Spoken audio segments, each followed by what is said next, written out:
Recruter quelqu'un en France, c'est un choix déterminant. Faut le voir pour le croire, parce que c'est incroyable. Malheureusement, il y a un contexte sécuritaire qui est perçu comme étant en phase de dégradation. C'est que ça coûte en fait beaucoup trop cher de vivre en France en termes de fiscalité par rapport aux services qu'on a. Plus on gagne, plus on paye d'impôts. On se rend compte que les finances publiques n'ont pas été gérées de manière impeccable. Les gentils c'est Robin des Bois et ils sont pauvres et le méchant est riche. Quand on met cette graine dans la tête d'un enfant, inconsciemment il veut pas être riche parce qu'il veut pas être méchant, lui il veut être gentil. Il y a un sentiment de sécurité général à Maurice.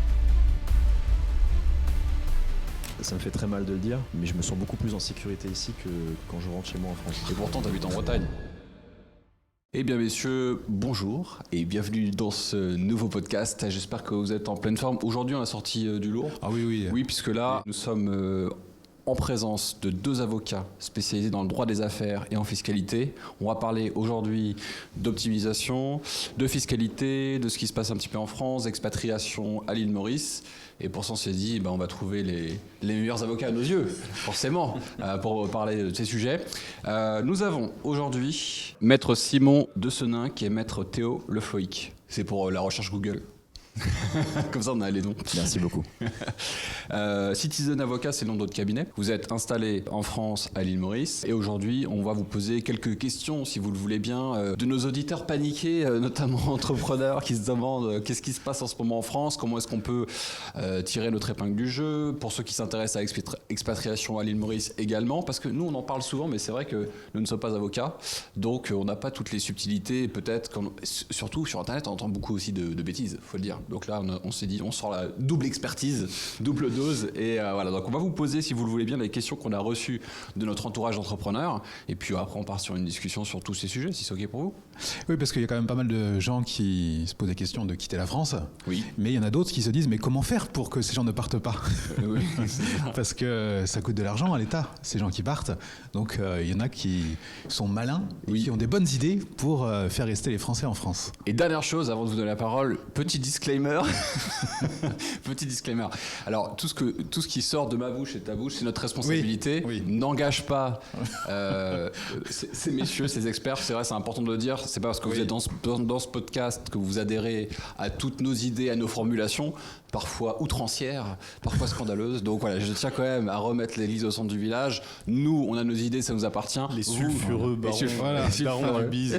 C'est ça. Toutes nos âneries nous appartiennent. Voilà, toutes nos âneries nous appartiennent et ne vous appartiennent pas. Vous êtes là pour votre expertise légale. Voilà, je tenais à faire un petit disclaimer quand même pour les gens qui se disent tant qu'on est dans les disclaimers, peut-être aussi lorsque l'on s'exprime, que ce soit Théo, Le Floïc ou moi-même, sur des questions fiscales, évidemment, ce sont des présentations générales. Chaque situation individuelle mérite d'être étudiée au cas par cas. Donc voilà, pour nos auditeurs, le public, ne partez pas du principe que vous pouvez prendre des actions concrètes sur la base des informations qu'on donne. Ça mérite à chaque fois d'être vérifié au cas par cas. Voilà, c'est important de le préciser. Parfait. Double disclaimer validé. C'est bon. C'est parti. On a pris assez de pincettes. C'est bon. On peut se lâcher maintenant. Allons-y. Est-ce que vous pourriez vous présenter, messieurs, s'il vous plaît, comment est-ce que vous êtes lancé dans votre carrière pour atterrir jusqu'ici en tant qu'associé aujourd'hui à l'île Maurice ? Oui, donc Simon de Senin, avocat au barreau de Bordeaux. Après quelques études en droit international qui m'ont amené à travailler à l'étranger, en Angleterre, à Monaco, ici à l'île Maurice. J'ai créé le cabinet Citizen Avocat donc en 2021 pour répondre en particulier aux besoins d'une clientèle anglo-saxonne, traditionnellement très présente dans le sud-ouest de la France, en partenariat avec un cabinet de solliciteurs anglais. Donc au quotidien, j'accompagne une clientèle anglo-saxonne au sens large, internationale d'une manière générale, en droit des affaires, en conseil comme en contentieux. Voilà. Tu as beaucoup d'entrepreneurs en clients. Absolument, oui, tout à fait. Donc toi, tu es basé en France. Voilà, donc j'exerce au quotidien depuis nos bureaux qui sont situés dans la plus belle ville du monde. À savoir Bordeaux. Là, ça va pas le faire. T'as fait erreur. C'est la deuxième. C'est pas loin. J'allais dire Paris, mais en fait, non, pas du tout. Théo. Théo Le Floïc, originaire de Bretagne et de Saint-Malo, mais aussi un peu en partie mauricien. Ouais. C'est tellement important, on est obligé de le clamer sans cesse. Mais en partie mauricien aussi, puisque habitué de Maurice depuis tout petit, à l'origine en tant que touriste, puis marié à une mauricienne, intégré à Maurice pleinement depuis de nombreuses années. avec une expérience certaine aussi du droit mauricien, du droit français, du droit international entre ces deux beaux pays, et établi à Maurice, résident à Maurice, maintenant, depuis un certain temps. Et t'as un enfant aussi. Un enfant, Oui, tu peux pas. très important, Ouais. très très important. Donc, Un fils de 3 ans et demi, est-ce que effectivement. tu es franco-mauricien ou tu es que français? Alors, pour l'instant, seulement français, Ok. en cours d'obtention de la nationalité mauricienne. Ok. Ouais, ça c'est top. Mm. Pour ceux qui connaissent un petit peu le marché local et tout, c'est un super avantage et c'est super. Carrière, tu veux ajouter un mot? Comment vous êtes rencontrés? Alors, à Maurice, puisqu'on s'est rencontrés dans un cabinet dans lequel je travaillais en tant que juriste, à l'île Maurice. Simon, à l'époque, venait faire son stage qu'on appelle PPI, dans le cadre de la formation des avocats. C'est un stage dans un cabinet international ou une autre entreprise qu'un cabinet d'avocats. Et donc, on s'est rencontrés à cette occasion-là. On a gardé un très bon contact. Et on a décidé, ensemble, on a décidé que j'allais rejoindre l'aventure que Simon avait lancée à Bordeaux en 2021, au sein de Citizen. Et justement de développer quelque chose, un pont entre la France et l'île Maurice, étant présent à l'île Maurice, de prolonger ce que Simon a bien commencé à Bordeaux, ici, sur cette belle île.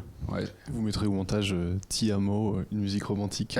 Parce que c'est avant tout une belle rencontre, effectivement, comme Théo le dit, ça a matché, donc On voit vos à la équipes fois éthiques, ouais, c'est ça. associés On voit et amis. la donc, balade sur la plage. une belle aventure et effectivement qui est marquée par ce positionnement entre la France et l'île Maurice. En quoi la situation actuelle en France pousse-t-elle les entrepreneurs à chercher des alternatives, selon vous?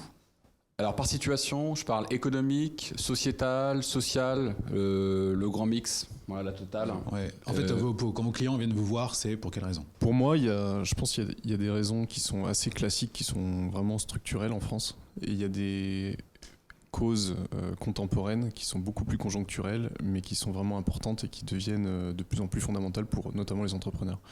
Je pense que en ce qui concerne les causes structurelles, on les connaît à peu près tous. Une fiscalité qui est considérée comme punitive. Oui. Ouais. Un droit social qui reflète évidemment un consensus au sein de la population, qui est très protecteur, mais qui de facto représente un frein à l'emploi. Recruter quelqu'un en France, c'est un choix déterminant en termes de contentieux potentiel devant les prud'hommes, de coûts, naturellement des charges sociales, etc. Tout ça, c'est bien connu. Donc ça, je dirais, c'est plutôt structurel. Quelles sont les causes actuelles qui conduisent les entrepreneurs à chercher des alternatives? C'est en quoi la situation actuelle pense que force ça, quoi. À l'heure actuelle, on est en train de rentrer quand même dans une zone de turbulence. Sur le plan budgétaire, là, on en parlera, je pense, dans un instant, mais on est en plein débat parlementaire relatif à l'adoption de la loi de finances 2025. On se rend compte que les finances publiques n'ont pas été gérées de manière impeccable. Ah bon? On sent l'avocat. La maîtrise. Non, on aurait formulé ça autrement. Oui. Qui c'est le... Disons que c'était suboptimal. Voilà. Infra-optimal. C'est le moins qu'on puisse dire. Donc aujourd'hui, on est dans une phase de rattrapage avec... malheureusement une maladie française qui est bien connue, qui est de chercher à augmenter la pression fiscale immédiatement plutôt qu'à réduire les dépenses publiques. Ça suscite vraiment un climat d'insécurité, d'imprévisibilité fiscale, ce qui pour les entrepreneurs, les investisseurs est évidemment le red flag en matière de création d'entreprises notamment. Et puis le contexte économique, on le voit au niveau des tribunaux de commerce notamment, un record de défaillance d'entreprises. Une fragilité, un taux d'autofinancement qui est au plus bas. Bon, c'est pas très glorieux ce que je dis, mais c'est l'état de l'économie à l'heure actuelle. Et donc je pense que c'est ce contexte-là qui amène les entrepreneurs à chercher des alternatives en tout cas, et qui font qu'on est plus dans un contexte de doute et d'insécurité que de confiance radieuse en l'avenir, quoi. Comment vous voyez l'économie de la France dans les 10 prochaines années? Toi, Théo, tu as une spécialité fiscaliste, hein? Alors, je peux pas employer le mot spécialité pour des raisons déontologiques, mais c'est effectivement un domaine de compétence. Donc, voilà. tu as un domaine de compétence dans la fiscalité. Très prononcé en fiscalité, effectivement, et en fiscalité internationale, notamment. Ok. Alors, sur l'avenir en France, peut-être que je te laisserai prendre le pas là-dessus. J'ai pas plus de boules de cristal que toi. Oui, la patate chaude. Très Donc, vas-y, Simon. Tiens, ça là. On s'en sort très bien, continue. Et sur la situation actuelle en France, moi souvent je suis du côté mauricien. Oui. Où je les reçois ici. Et le sentiment qu'ils me donnent, c'est souvent d'ailleurs la phrase qu'ils emploient, c'est « je n'en peux plus ». Et ils ont du mal à mettre des mots concrets sur le pourquoi, sur les raisons qui les poussent à venir ici et à nous dire ça, je n'en peux plus. C'est un sentiment d'ordre général, j'ai l'impression. C'est ce qui ressort très souvent. D'ordre général, ils n'en peuvent plus, ils ne savent pas vraiment pourquoi. Mais c'est l'atmosphère générale, c'est l'émotion aussi. C'est les émotions, c'est les relations humaines. Plus que on pense très souvent fiscalité quand on parle de l'île Maurice, mais en vérité c'est pas la première raison et puis, qui pousse les Français à venir ici. Je pense que tu le sais encore mieux que moi, mais la fiscalité à l'île Maurice, elle est douce, mais elle n'est pas non plus. C'est pas un paradis fiscal. Beaucoup de gens se trompent au sujet de l'île Maurice. Tout à fait. Et j'ai vu l'évolution parce que j'ai créé ma structure en 2015. Nous sommes aujourd'hui en 2024. C'est un peu, on va dire, comment dire ça, structuré. C'est beaucoup plus contrôlé. J'ai un cabinet d'audit qui doit valider mes comptes chaque année, chose que je n'avais pas avant en France. Le taux d'imposition à l'IS est de 15%. Il y a même maintenant une écotaxe de 2% sur le chiffre d'affaires à partir d'1 million d'euros de chiffre d'affaires, enfin l'équivalent en roupies. Voilà, moi je pense qu'on est sur une fiscalité que je pourrais qualifier de juste. Oui. Tout ce qui est au-dessus de 15, je refuse. Non mais c'est vrai. Après il y a plein de gens qui connaissent pas, ouais, l'île Maurice c'est un paradis fiscal, tu payes plein d'impôts, t'es au bord de la plage toute la journée, mais non. C'est important de le dire. Ouais. On a une fiscalité qui est tout à fait équitable. Voilà, équitable, c'est un beau mot. Et tout à fait raisonnable. Des obligations fiscales qui ne sont pas inexistantes. Oui. Et on aura l'occasion d'en parler un peu plus davantage tout à l'heure. Mais lorsqu'on s'expatrie à l'île Maurice, non, c'est pas qu'on ne paye pas d'impôts. D'ailleurs, la plupart des expatriés résidents fiscaux à l'île Maurice payent des impôts à l'île Maurice, qui sont d'un certain montant. Mais voilà, pour en revenir à la question, c'est véritablement plus que ça. C'est un sentiment d'ordre général. Oui. Moi, je cite souvent, comme je publie des vidéos, enfin on publie des vidéos sur le sujet, je le fais aussi sur mon compte. Et à chaque fois qu'il y a un truc qui se passe mal en France, je me lève le matin et je vois dans mes DM sur Instagram comment on fait pour s'installer à l'île Maurice, comment on fait pour s'installer à l'île Maurice, comment on fait. Et donc c'est toujours le pouls intéressant de ce qui se passe en direct. Et j'ai observé, je veux dire que moi je vais rendre à César ce qui appartient à ma femme, c'est elle qui m'a dit en 2017 il faut qu'on aille à Maurice parce que mon père est installé là-bas. J'étais pas très chaud, j'étais très parisien, vraiment dans le premier arrondissement. Moi c'était les restos, les bars, les copains et tout. Et je dis ok d'accord. Et puis comme j'ai eu un fils, ça a facilité l'affaire. Et en fait au départ, je fais partie d'une toute première génération d'entrepreneurs où on se disait bon bah on y va, lifestyle et puis fiscalité. Aujourd'hui, les gens qui viennent ne viennent plus du tout pour cette catégorie fiscale et lifestyle. Il y a aussi le côté ils n'en peuvent plus. Ils se sentent en insécurité, ils ne reconnaissent pas leur pays. Tout ceci n'engage que moi, hein, mais voilà, ils allument la télé. Il faut pas le faire. Mais on voit les faits divers, on voit la fracture. Et on se dit, non, en fait, je vais pas payer pour ça. C'est indiscutable, en fait. C'est-à-dire que nous, nos clients, c'est vraiment quelque chose de nouveau. Les motivations ne sont plus les mêmes. Théo le disait à l'instant. C'est pas du tout... la question fiscale est importante, mais elle n'est pas nécessairement primordiale. Et on entend de plus en plus, effectivement, et c'est quand même assez déchirant, notamment des retraités, au-delà des entrepreneurs, des jeunes, il y a des personnes qui sont sur le point de partir en retraite ou qui sont déjà retraités et qui ne se reconnaissent plus dans leur propre pays et donc qui ont des considérations qui, à mon sens, sont parfaitement légitimes relatives à la sécurité. Qui constatent une hausse de la délinquance, de la criminalité, des incivilités. Oui, c'est pas qu'un sentiment, hein, c'est 120 attaques d'alarme blanche par jour à peu près. Voilà, donc malheureusement il y a un contexte sécuritaire qui est perçu, je pense à juste titre, comme étant en phase de dégradation. Oui. Par ailleurs, il y a un climat, effectivement, et ça on nous en parle beaucoup aussi, c'est cette idée de ne pas forcément se reconnaître dans le pays qu'ils aiment profondément. Parce que déjà, faisons tomber tout de suite une illusion ou un cliché.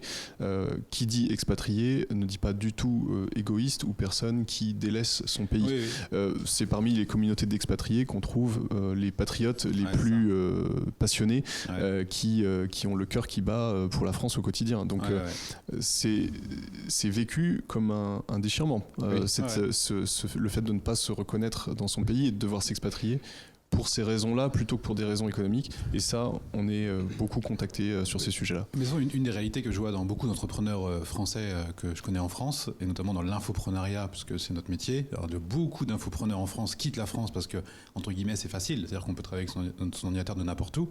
Mais le sujet elle-même, c'est que ça coûte en fait beaucoup trop cher de vivre en France en termes de fiscalité par rapport aux services qu'on a.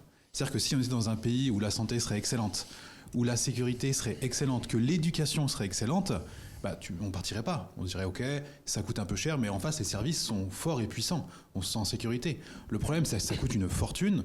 Et le pire, c'est que le signal envoyé, c'est qu'ils essaient encore d'augmenter les impôts. Oui. C'est-à-dire que pour nous, ça nous paraît insensé. C'est-à-dire qu'on est déjà sur une pression fiscale qui est monumentale. Et au lieu de vous dire, attendez les gars, restez, on va baisser un petit peu les impôts. Non. On est en train encore de nous dire, mais on va encore augmenter, ça paraît Et c'est l'accès aux services publics. C'est vrai que la fiscalité, au sens même de la Déclaration universelle des droits de l'homme et du citoyen, c'est avant tout un outil de contribution aux charges publiques. Donc, il y a quand même une notion qui est implicite, qui est celle de contrepartie. Et c'est celle de l'accès à des services publics de qualité. Et ça, c'est dans l'ADN français. Ouais. Et aujourd'hui, on le voit avec l'administration fiscale, mais on va parler de toutes sortes d'autres administrations aussi. Il y a cette difficulté d'accès, ne serait-ce qu'à une personne humaine, en fait, pour traiter le sujet en question, etc. Et donc, c'est très frustrant, effectivement, de voir qu'il y a une fiscalité qui augmente, ou en tout cas qui est incertaine, avec un accès aux services publics de la justice, on est bien placé pour le savoir, avec des juridictions qui malheureusement sont assez surchargées en termes de dossiers, et les magistrats sont les premiers à s'en plaindre, les greffiers notamment. Service public de la santé, la crise du Covid a été un grand révélateur à ce sujet-là. Service public... dans tous les domaines, il y a effectivement ce sentiment de perte de qualité ou en tout cas de difficulté d'accès. Ouais. Puis moi, ce que je trouve extrêmement insupportable, c'est qu'ils n'arrêtent pas de nous parler de justice sociale et justice fiscale. Parce que là, on est dans le projet de loi de finances 2025. Là, on enregistre, on est fin octobre 2024. Et quand je vois justice fiscale, qu'on se fait éclater, qu'on se bouge vraiment, qu'on travaille énormément, qu'on se fait éclater en impôts. Et en fait, ils nous parlent de justice fiscale, mais c'est totalement injuste pour nous, en fait. Justement, on a deux avocats, ça tombe bien. C'est quoi moi, j'aimerais comprendre le concept. C'est quoi le concept de justice sociale et de justice fiscale? Est-ce que vous avez une définition sur ces concepts? Parce que je n'en avais pas entendu parler, moi, donc je voulais savoir ce que c'était. C'est presque un concept plus politique que juridique. Voilà, c'est là où je voulais vous amener, en fait. Donc, en tant que juriste, je ne sais pas si je suis bien placé, mais c'est un concept qui veut effectivement je pense que l'idée qu'il y a derrière, c'est plus on gagne, plus on paye d'impôts, plus on paye de taxes, probablement.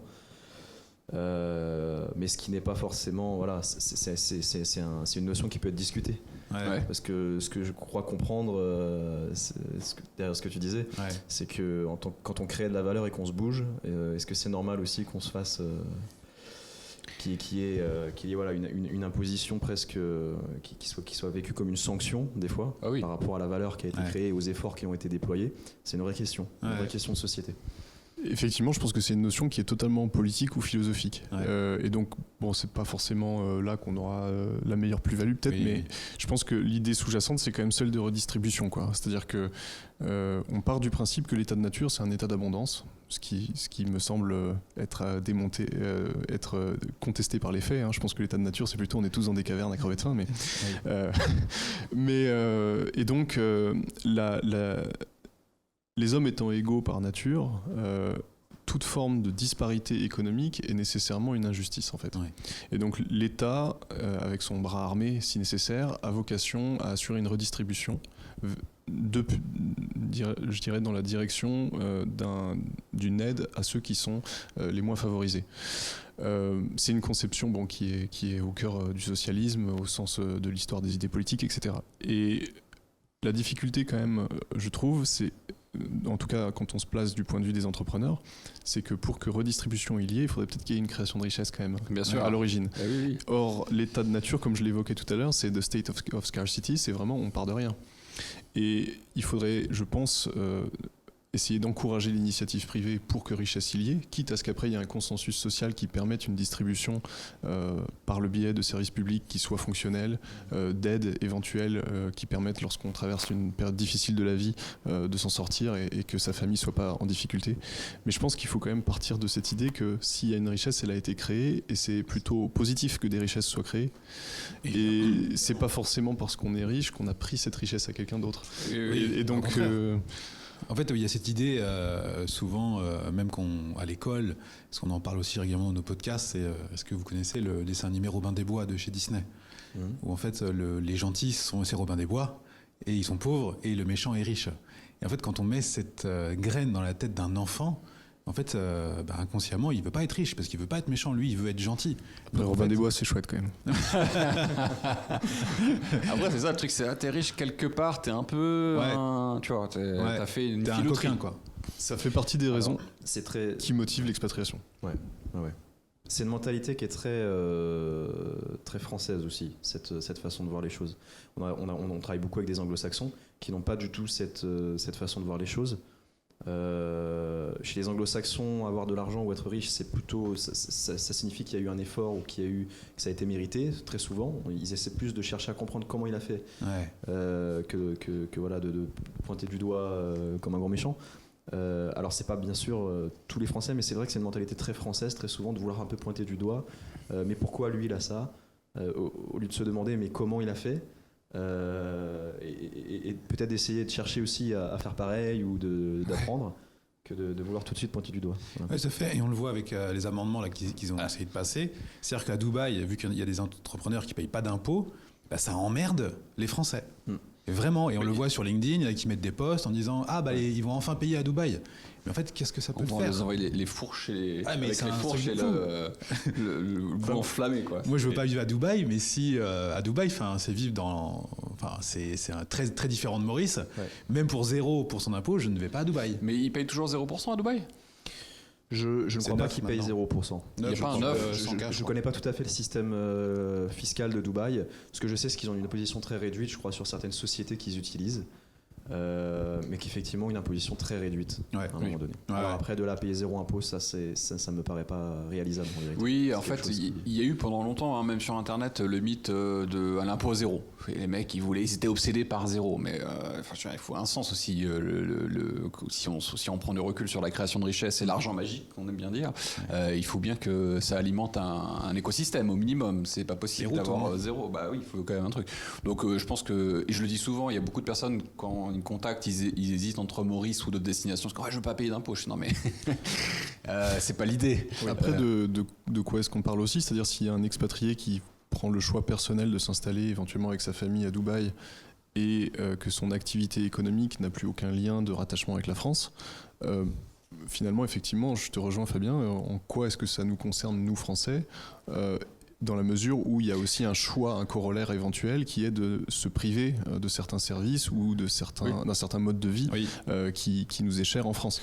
Après, là où on peut comprendre cette frustration, il faut quand même le reconnaître, c'est quand il y a une activité qui est toujours localisée en France, en tout ou partie, et qu'il y a des déclarations qui ne sont pas faites, et là on parle de fraude, et là on est dans un autre sujet, on est dans un sujet d'illégalité, et là effectivement l'État a tout à fait sa légitimité pour venir réprimer ce genre d'action. Mais le problème, c'est qu'il y a souvent un amalgame entre les deux. Oui, c'est vrai. Tout à fait, très juste. Tu avais commencé à nous faire une très belle passe. Je reviens dessus. Budget 2025, on a eu beaucoup de sujets d'inquiétude. Et c'est intéressant puisqu'au moment même où on est en train de faire ce podcast, c'est en discussion. Donc il y a eu des amendements, notamment sur la taxation des Français expatriés que nous sommes. Et donc la fameuse taxation au passeport. Donc, ça a été retiré par la suite, c'est pas passé, mais on sait jamais ce qui peut se passer. Tout est possible en France aujourd'hui. Est-ce que vous croyez à la taxation au passeport français ? Et ensuite, qu'est-ce qui pourrait aujourd'hui nous protéger de ça ? Enfin, qu'est-ce qui est en place aujourd'hui qui nous protège de ça ? Et est-ce que vous pensez que ce soit possible dans un avenir Non. Voilà. Ok. Pour être très... Merci. Au revoir. Merci, au revoir. Vous pouvez fermer la vidéo. En vérité, c'est une. Alors, à voir si ça passera dans la loi. Effectivement, pour l'instant, tout est encore en discussion d'ailleurs. Donc, tout ce qu'on peut dire sur le projet de loi, on ne sait absolument pas véritablement ce qui va être retenu, ce qui va être ajouté d'ici là. Mais sur ce point de la taxation au passeport, très clairement, il y a peu d'impact, je pense, en pratique. Dans la mesure où déjà le texte le prévoit, d'ailleurs c'était le texte de l'amendement qui avait été accepté en commission, sauf sous réserve des dispositions des conventions fiscales internationales, et qu'il y ait d'ailleurs ou pas cette mention-là dans le texte, les conventions fiscales internationales par définition, par nature, elles sont toujours supérieures aux lois nationales. C'est comme ça en tout cas que le droit français fonctionne. Ce qui est prévu par les conventions fiscales internationales est bien supérieur à ce que prévoit la loi nationale en termes de taxation. Tout ça pour dire que le réseau de conventions fiscales que la France a signé est tellement dense, avec tellement de pays. Il y en a combien? 100, 150? Je crois qu'ils ont... Alors, je vous dis peut-être une bêtise, il me semble qu'on est à plus de 100, ça c'est certain, il me semble. C'est ça. Je me demande si on n'est pas autour de 105 ou 110 au total. Ok. C'est énorme. Ce qui est énorme. Ce réseau de conventions est tellement dense, les conventions sont en général assez bien rédigées pour éviter justement qu'il y ait une double taxation et éviter ce genre de dispositions. Prenons le cas de Maurice, qu'on connaît très bien. Ça intéresse beaucoup de monde. La convention est très bien rédigée entre la France et Maurice, elle existe depuis un certain temps. En pratique, pour le moment, je n'ai pas décelé, si cette disposition devait passer dans le projet de loi, je n'ai pas décelé d'impact particulier. Je prends un exemple très concret. Prenons les revenus des salariés. Les salariés qui sont français, mais qui sont salariés à Maurice par une entreprise mauricienne et qui exercent leur mission uniquement sur le sol mauricien, d'après cette convention, ils sont taxés à Maurice.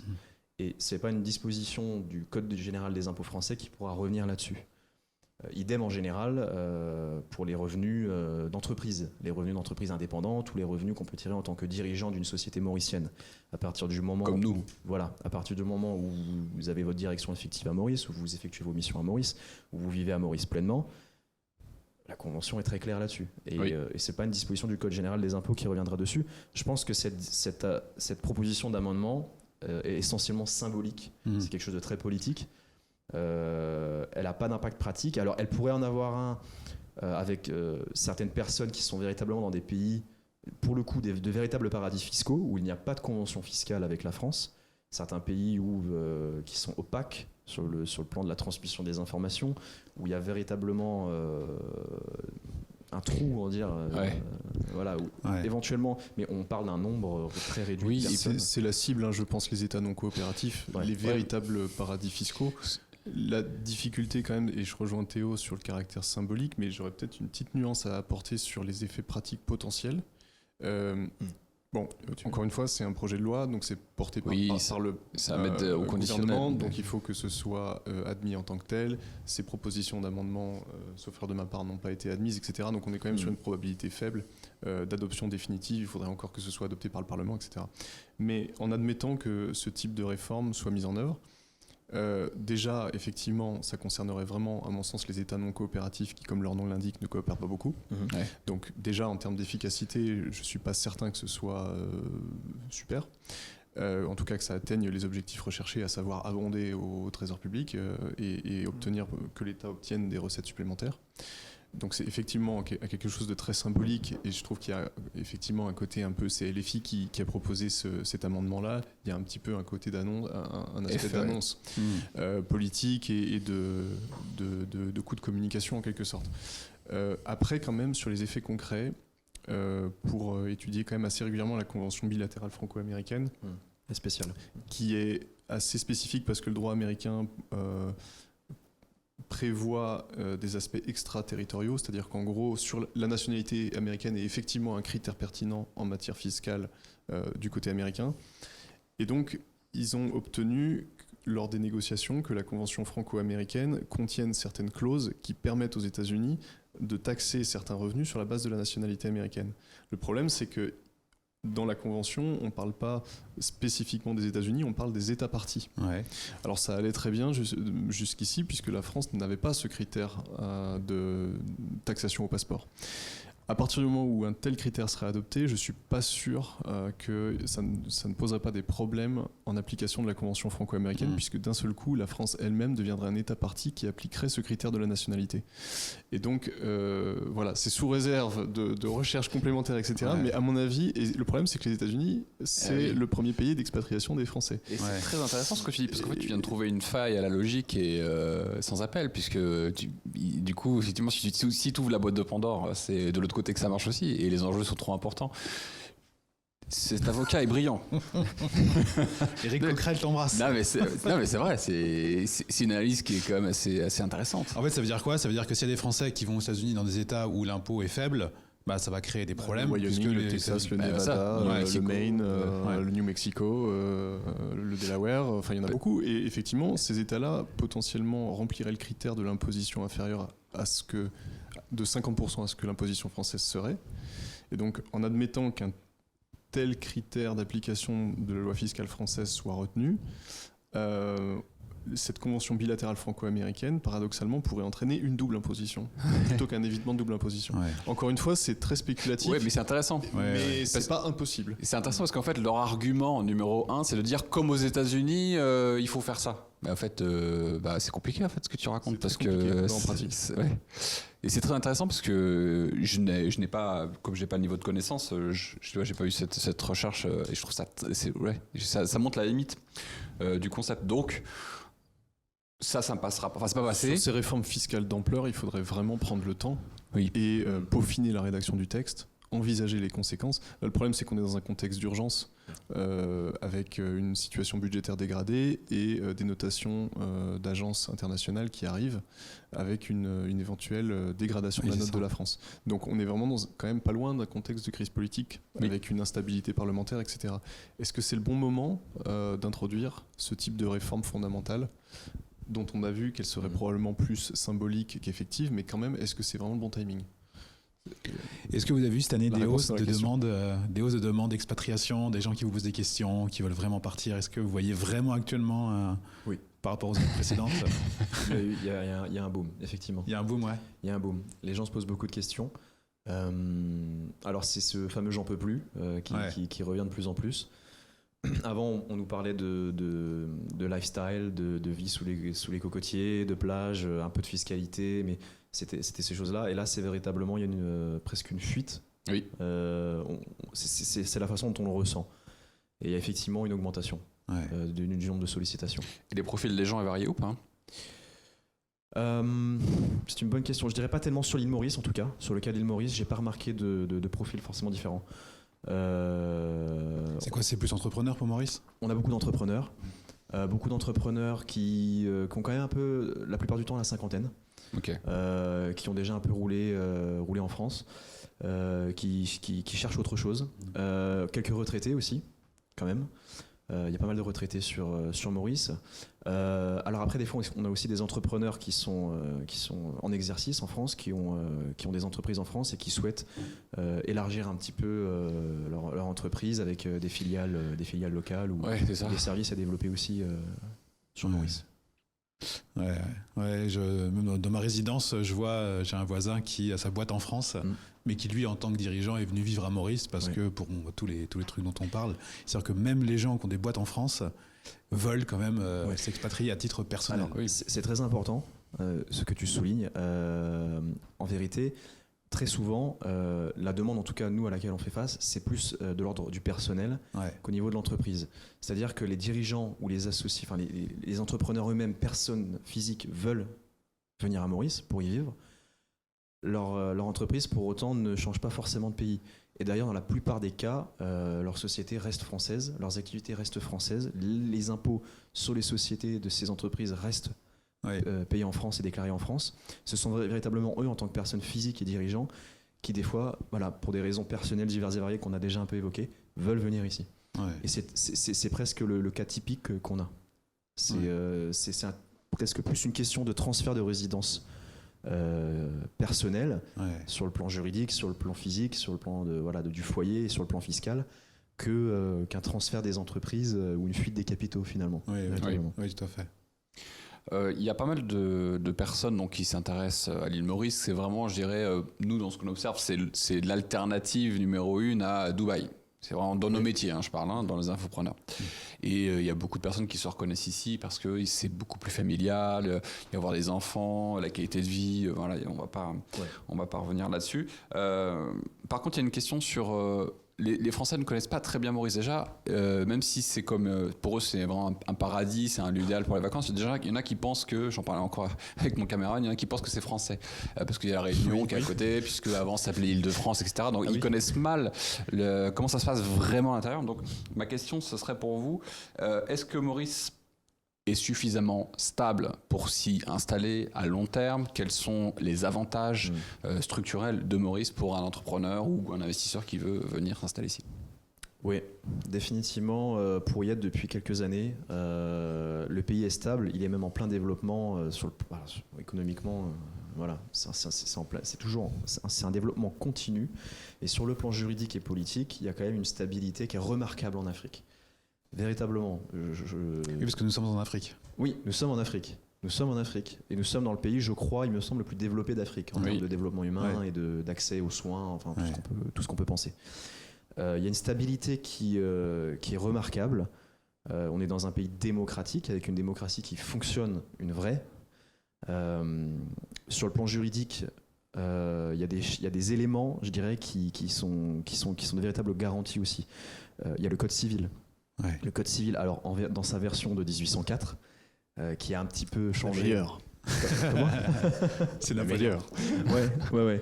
Dans son ancienne version, mais qui est là, qui était juridiquement, c'est le Code civil, on nous l'envie en général.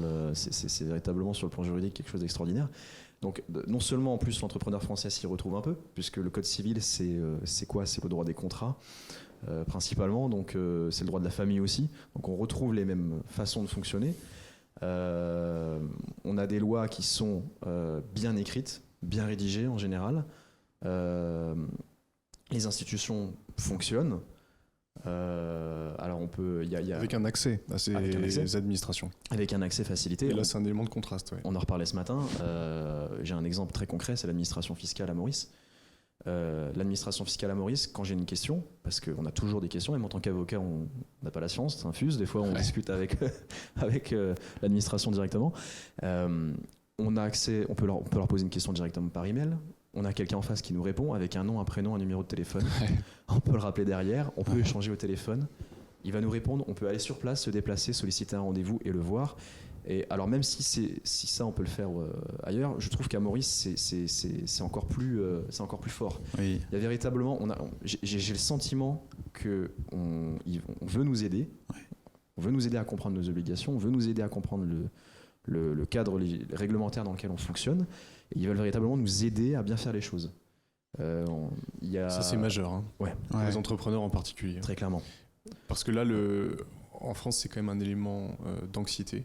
C'est-à-dire qu'il y a ce rapport parfois conflictuel à l'administration fiscale où finalement, alors même qu'il y a des canaux de communication qui sont disponibles, finalement on va passer en recouvrement de manière quasi automatique. En tout cas, on constate qu'il y a un caractère un peu plus offensif dans le contexte actuel, quitte ensuite à ce qu'un accord soit trouvé par la suite, alors qu'il aurait potentiellement pu être trouvé en amont. Ça aurait fait gagner du temps, de l'argent, de l'angoisse, des entrepreneurs qui sont... En gros, ce que tu veux dire, c'est attends, je te prends l'argent et puis on discute après. Ne fais pas dire ce que j'ai pas dit. Non, c'est un climat, ici à Maurice en tout cas, nous, c'est vrai qu'on a cette possibilité presque sur une même journée de voir des contrastes assez forts entre les deux pays.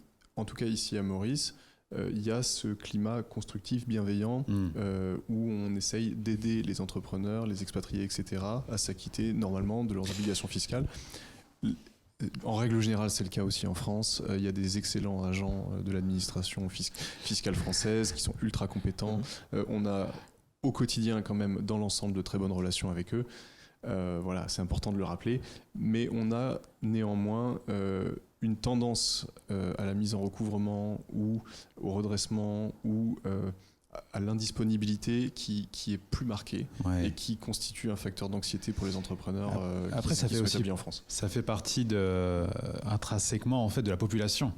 C'est-à-dire qu'à Maurice, on sent bien que les gens sont quand même très gentils, ils veulent nous aider, et c'est vraiment différent que le climat social français. Climat très positif. Ouais, voilà, l'avenir est devant. Les gens ont le sourire.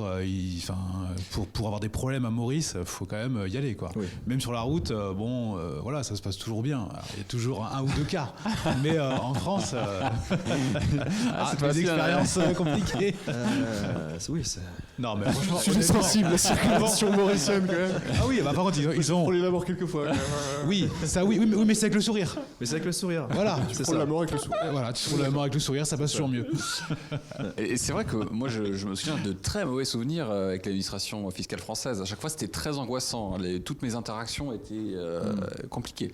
Alors qu'ici, de temps en temps, on appelle effectivement quand on a un doute, la déclaration même personnelle, professionnelle, et ils sont toujours vraiment au service. Ça, c'est une relation qui moi, m'a frappé. Ici, agréablement surpris. Il y a un sens du service on sent qu'ils veulent aider. Oui. Ils sont là pour aider. Ouais. Et ça fait toute la différence. Et puis on a une communication qui est claire. C'est à l'échelle humaine aussi. C'est ça qui le Oui, c'est permet. vrai.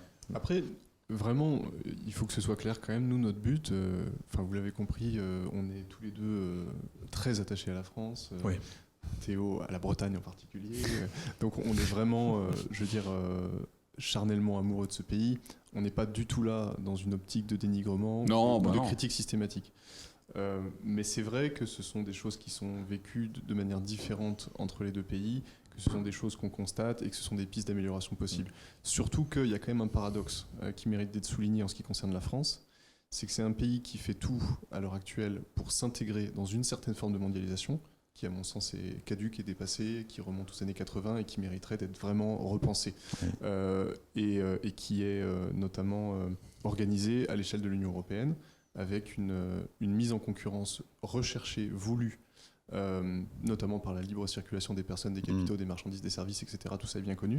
Donc il y a cette espèce quand même de schizophrénie qui consiste à s'intégrer, voire à se dissoudre, selon les points de vue, dans un système mondialisé extrêmement fluide, et puis en même temps de faire comme si ça n'existait pas, c'est-à-dire de mettre en place un système fiscal punitif et de vivre en quelque sorte dans une bulle où on s'imagine que ces mêmes entrepreneurs, ces mêmes entreprises dont on a tout fait pour qu'elles puissent, le cas échéant, c'est une politique qui a été mise en œuvre, notamment à l'échelle de l'Union européenne et de la Cour de justice de l'Union européenne, et qui n'est même pas conditionnée à la réciprocité avec les États tiers.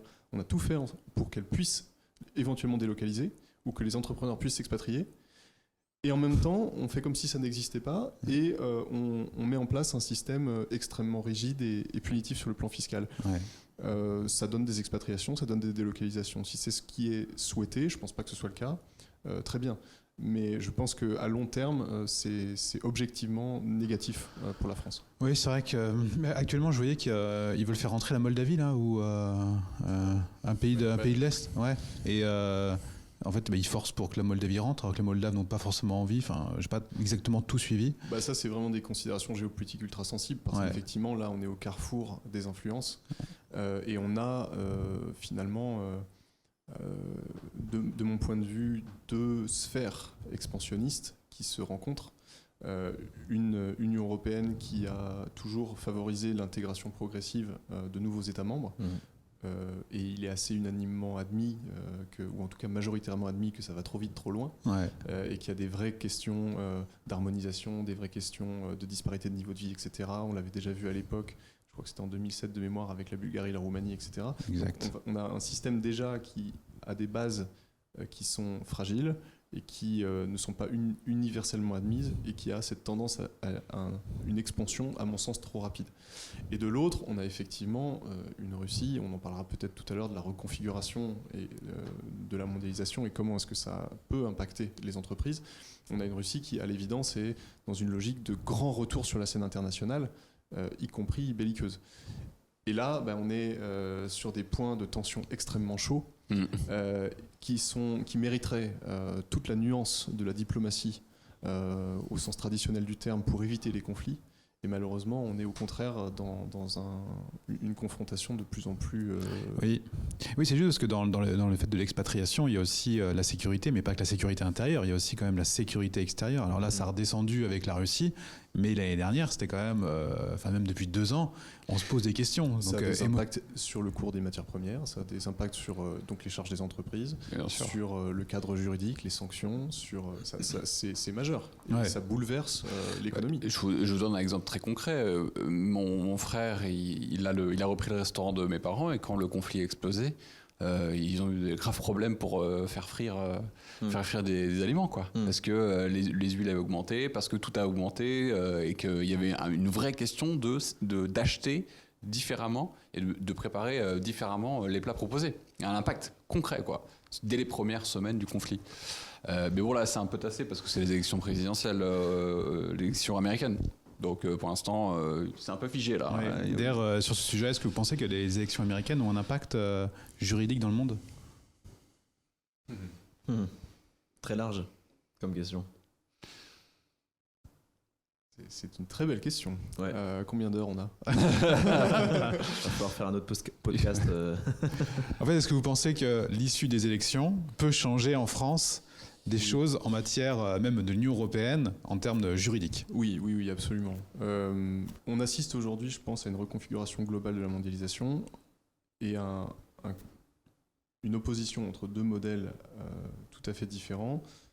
D'un côté, l'ancienne mondialisation, en quelque sorte unipolaire, dominée naturellement par la figure des États-Unis, et de l'autre, et on le voit avec le sommet actuel des BRICS, l'émergence incontestable qui est désormais actée de la multipolarité et des rapports plus horizontaux que dans le système précédent.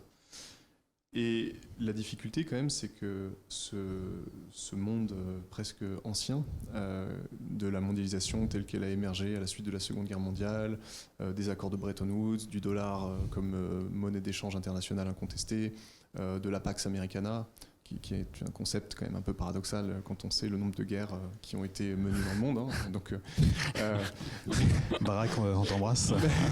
Mais ce modèle-là, il est remis en question et peut-être qu'il est déjà passé en réalité. On verra ce que les historiens diront plus tard. Et le problème, c'est qu'il repose donc sur les États-Unis, qui pèsent encore extrêmement lourd dans l'économie mondiale, et que au niveau politique, la politique américaine aujourd'hui, elle est en phase de dislocation. Il n'y a plus aucun dialogue entre deux pôles qui s'affrontent et qui se détestent, c'est incroyable, qui s'accusent réciproquement de folie, etc. Et ça, c'est assez inquiétant parce qu'effectivement, dans la mesure où on est dans une situation de dépendance assez forte vis-à-vis des États-Unis, tant sur le plan économique que géopolitique, que diplomatique, etc., notamment avec l'Union européenne, l'OTAN, etc., selon que un candidat soit élu ou un autre, ça aura des répercussions nécessairement. Après, dans quelle mesure, quelles conséquences concrètes, etc., ça mériterait peut-être un exposé beaucoup plus long, mais je pense que ça aura nécessairement des conséquences. Pour revenir juste sur Maurice, pour finir sur la partie mauricienne, en quoi Maurice c'est un avantage pour les entrepreneurs ? Est-ce que tu as quelques avantages à nous proposer pour ceux qui nous écoutent et qui hésitent et qui disent bon, qu'est-ce que l'île Maurice peut m'apporter ? L'île Maurice, c'est... alors, je ne vais pas parler de la fiscalité, parce qu'il y a tellement d'autres choses qu'on peut évoquer. Il y a la qualité de vie. On l'a évoqué, je pense que vous en avez beaucoup parlé dans les podcasts. Dans d'autres podcasts. La qualité de vie, pour moi, elle est extraordinaire. Surtout quand on est un amoureux de la nature, de la mer ou de ce genre de choses, elle est extraordinaire. On est dans un pays... qui est en plein développement. Donc qui dit pays en développement dit aussi beaucoup d'opportunités locales. Donc là je parle vraiment au niveau local. Sur le marché domestique, c'est comme ça qu'on l'appelle à Maurice. Il y a le marché domestique et il y a le marché international, alors / offshore. Offshore n'étant pas un gros mot à Maurice, hein. Offshore, ça veut simplement dire qu'on fait des affaires avec l'étranger. C'est pas une coquille vide des îles Vierges britanniques qui fait du blanchiment d'argent. C'est ça, il y a beaucoup d'incompréhension là-dessus, du point de vue français. T'as un compte offshore, t'es une société offshore. Non mais détends-toi. Offshore, c'est simplement une entité basée à Maurice qui fait des affaires majoritairement avec l'étranger. Voilà, c'est ça que ça veut dire. C'est tout à fait légal. Tout à fait légal. Là-dessus d'ailleurs qui est assez caricatural d'ailleurs, c'est le regretté magistrat Van Rumbeck, qui est décédé récemment et qui a fait une carrière brillante, notamment auprès du parquet national financier, qui a sorti un bouquin, je crois, en 2023, qui s'appelle Offshore. Il y a un sous-titre après, mais et qui est assez révélateur, je trouve, de la vision franco-française des affaires internationales. Oui. Il y a des déclarations qui sont assez frappantes dans ce livre. Par exemple, au XXIe siècle, le trust ne devrait plus exister.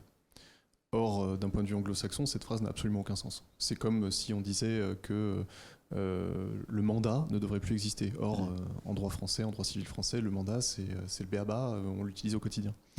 Et donc oui, l'offshore, c'est un sujet sur lequel il y a... En fait, pour prendre une analogie, c'est un petit peu comme une voiture, au sens du code pénal, peut être transformée en arme. On peut se servir d'une voiture pour tuer quelqu'un. C'est pas exactement l'origine, le but premier d'une voiture. Le monde de l'offshore, sans aucun doute, en partie à juste titre, souffre d'une réputation sulfureuse parce qu'effectivement, ces véhicules dans des pays à fiscalité allégée, voire inexistante, qui sont non coopératifs, servent et sont utilisés à des fins de fraude fiscale, c'est indiscutable et ce serait grotesque de le nier.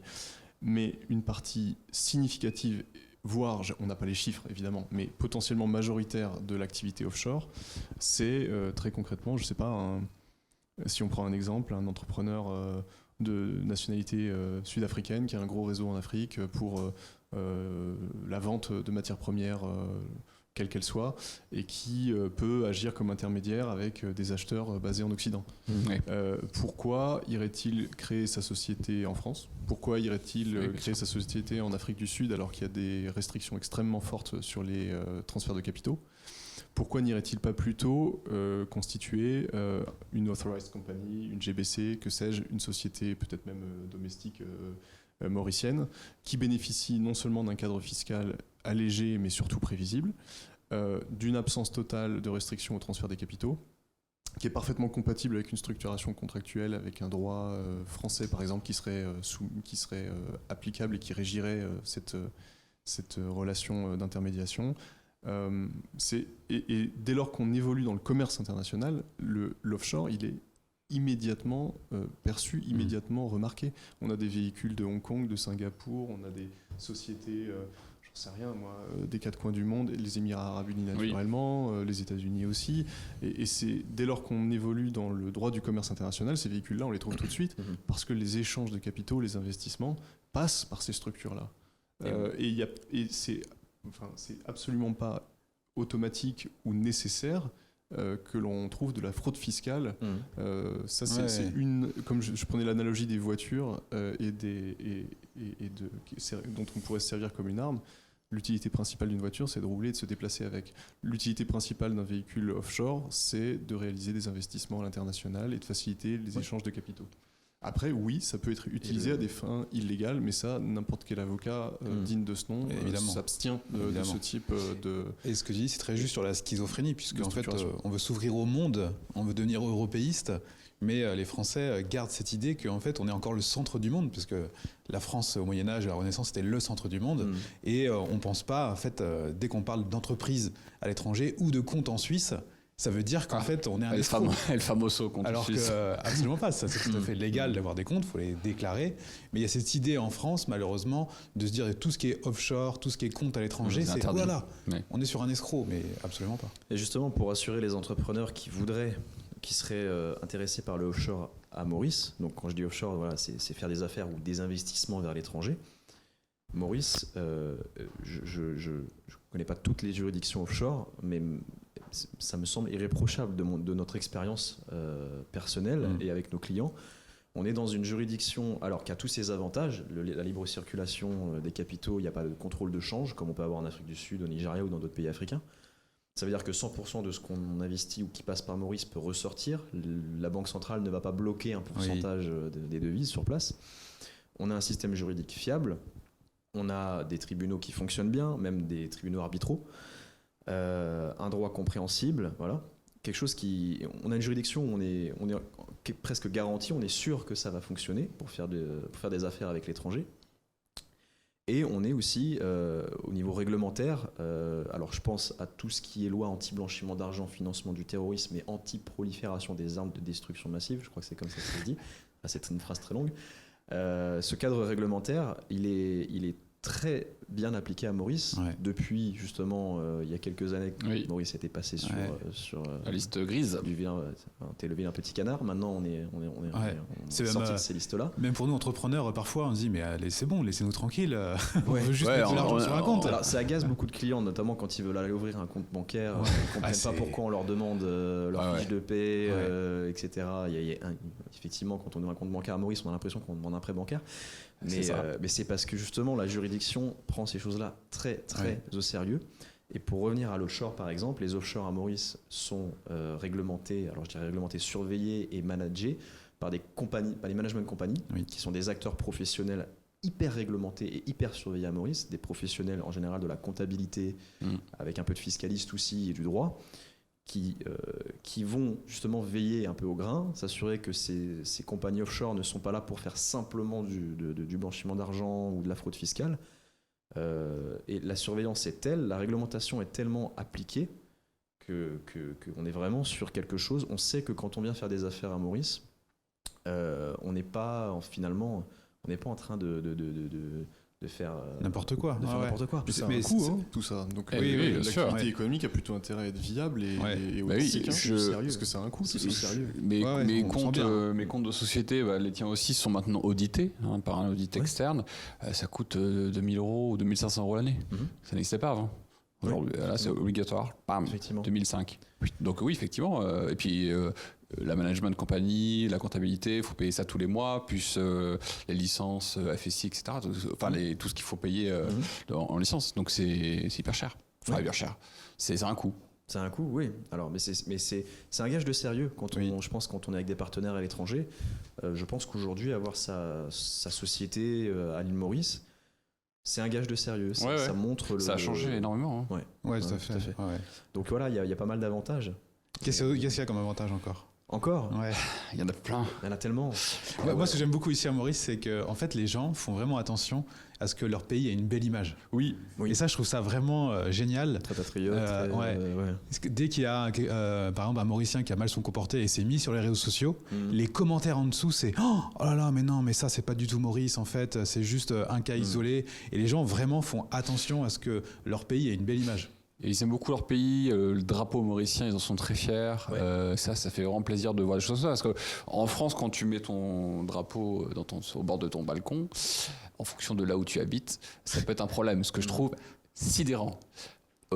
Alors qu'à Maurice, les jours de fête ou même de manière quasi constante, on a le drapeau mauricien partout. Excuse-moi, Théo. Non, il y a des valeurs, c'est vrai. Il y a certaines valeurs aussi dans la société mauricienne qui ce que moi je trouve intéressantes, qui peuvent être dites traditionnelles, les valeurs familiales, les valeurs, etc. Oui, c'est vrai que on s'y retrouve. Et puis, c'est un pays quand même on parle beaucoup en France du vivre ensemble. À Maurice, il est réalisé.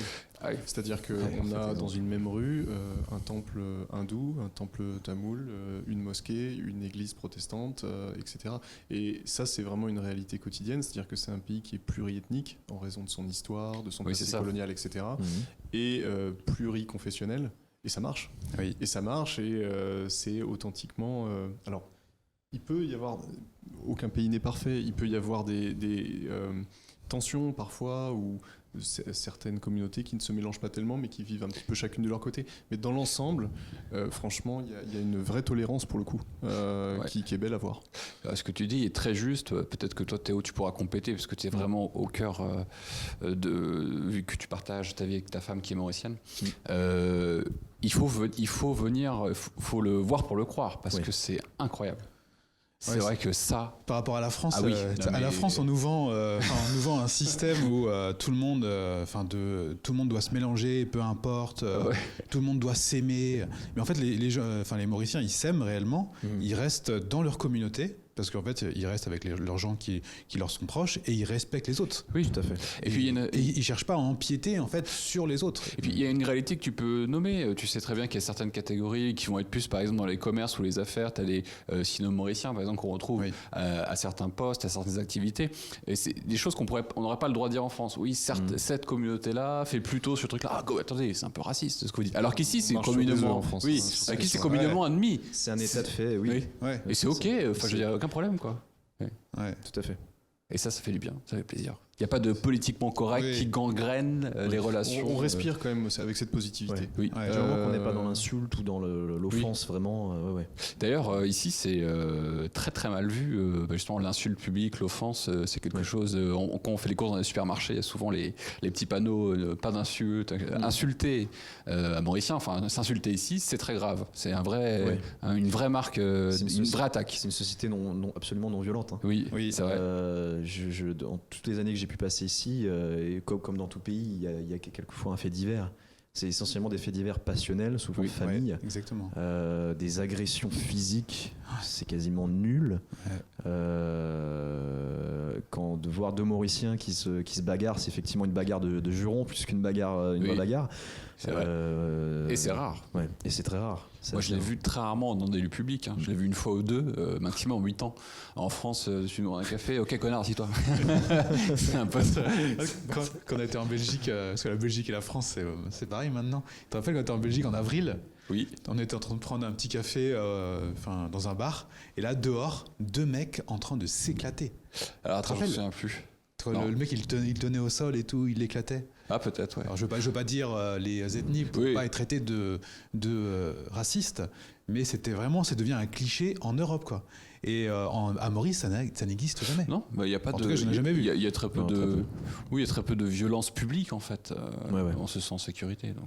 Il y a un sentiment de sécurité général à Maurice. J'ai du mal, ça me fait très mal de le dire, mais je me sens beaucoup plus en sécurité ici que quand je rentre chez moi en France. Et pourtant, tu habites en Bretagne. Et pourtant, j'habite en Bretagne, un endroit où c'était plutôt tranquille.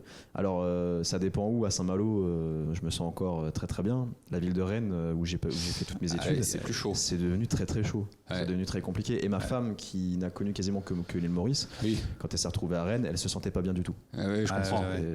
Vraiment. Ouais, c'est chaud. Hein. Et toi, ici, quand on reste à Plage de Montchoisy le soir, il fait nuit.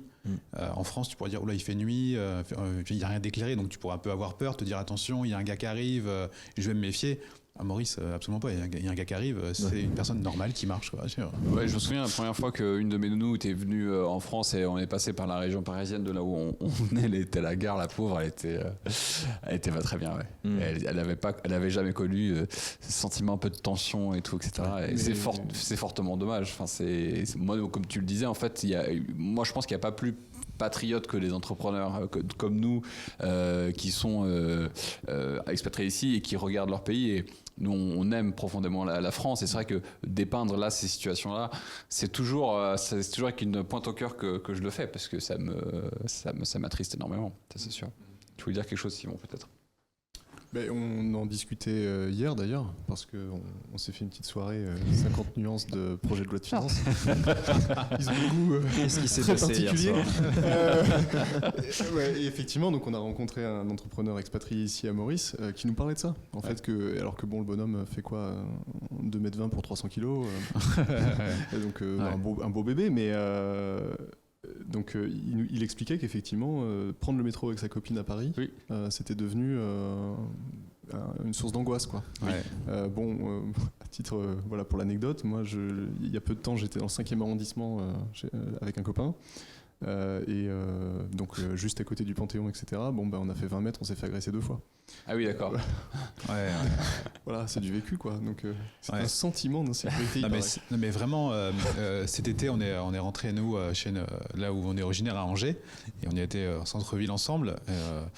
Et moi, j'y allais souvent quand il y a 20 ans. Donc quand j'avais 20 ans. Bon, c'était centre-ville d'Angers, c'est ok en fait, il se passe rien de spécial. Maintenant, en fait, il y a vraiment des zones où t'as des populations, tu sais même pas d'où elles viennent en fait. Non mais c'est vraiment, tu te dis, mais en fait le truc c'est que quand t'as des mecs de cité, tu sais comment ils réagissent. Donc en fait, tu sais que si tu en veux pas, t'auras pas de problème. C'est ça. Mais là, tu vois des mecs extrêmement bizarres, tu sais pas d'où ils viennent, tu sais pas. Et là, en fait, t'as une sorte d'insécurité, parce que déjà, t'as des mecs qui sont là en train de traîner dehors en pleine nuit, donc déjà, qu'est-ce qu'ils foutent là? Et quand tu passes, qui te regardent, astronomie. Non mais t'as un vrai sentiment d'insécurité, et quand tu vois un mec qui est pieds nus, dégueulasse devant une vitre et qui fait des incantations, tu fais waouh. Je te trouve un peu sectaire. Et pire, C'est tout à fait normal, pire, non je sais plus si je l'ai raconté dans ce podcast, on sort du cinéma, petit cinéma, centre-ville d'Angers, les 400 pour ceux qui connaissent. Ça, il est en il est Il se parti. passe rien. Il y a un mec qui vient me parler en anglais, tu vois, à Angers. Déjà, mon anglais, il est extrêmement rouillé. Et il me demande de l'argent en anglais. Et je lui dis, mais tu viens d'où? Il me dit, je viens d'Afrique du Sud. À Angers, t'as un mec non francophone qui fait la manche en anglais et qui vient d'Afrique du Sud. Enfin, ça n'a aucun sens. Et je lui ai dit, bah écoute, si tu veux trouver du travail, tu vas voir le bar et puis ils vont te demander du travail, quoi. Et là, il Tu m'a lui as dit de bah, traverser la rue, quoi. ouais, c'est un peu ça. En anglais. En anglais, alors. T'es un peu long. You cross the road. Cross the road. J'aurais voulu voir ça. Et il m'a dit, Et non, il a pas merci. compris. Non, travail, Ouais, non, non, non, work, non. Non, franchement, c'est non, mais c'est incroyable. À Angers, qui est quand même, je le répète et j'aime le dire, qui est la ville qui chaque année gagne l'endroit où il fait le plus bon vivre en France. On est un peu tous chauvins, j'ai l'impression. Oui. Les Ah, Angevins ouais. sont très chauvins, comme les Bretons, ils sont connus pour ça. Ouais. Que les Bordelais, pas du tout. Nous, on est objectif, on sait que la ville est la plus belle. Non, Alors, l'Anjou, c'est un fait. attendez, en fait, l'Anjou, le problème de l'Anjou, c'est qu'elle a été totalement éclipsée par la Bretagne, alors que l'Anjou était un grand empire sous le roi René, l'Anjou, les deux Siciles, et tout ça pour dire que tu peux te faire emmerder à Angers et pas à Maurice, quoi. Alors que tu y vas très peu. Et je trouve ça Je me incroyable. suis jamais fait agresser à Maurice. Alors qu'effectivement, en France, quand j'habitais à Paris, c'était régulier. Alors moi, je suis né à Melun, donc j'invite tous les auditeurs de ce podcast à passer 1 heure à la gare de Melun. Vous me direz ce que vous en pensez. Et puis si vous pouvez me faire un commentaire, si vous y arrivez encore. Voilà, je vous juste essayer. Bon, j'y suis né, j'ai droit de proposer Oui, cette oui, visite bien sûr, touristique. bien sûr. Ça peut être intéressant. Hein. On parle des BRICS. Allez, juste, il y avait une dernière chose sur Maurice, on a clôturé. Une dernière chose, si, des inquiétudes pour les entrepreneurs ou investisseurs qui ont un peu d'intérêt encore en France, de l'IMO, ou peu importe. Est-ce que c'est encore viable de conserver des intérêts en France lorsque on veut être résident à Maurice sans risque fiscal? Je pense que c'est un peu une question qui est posée par rapport aux fameux budgets et amendements qui ont peut-être pointé le bout de leur nez. Bon, quel est votre avis là-dessus? Tout à fait.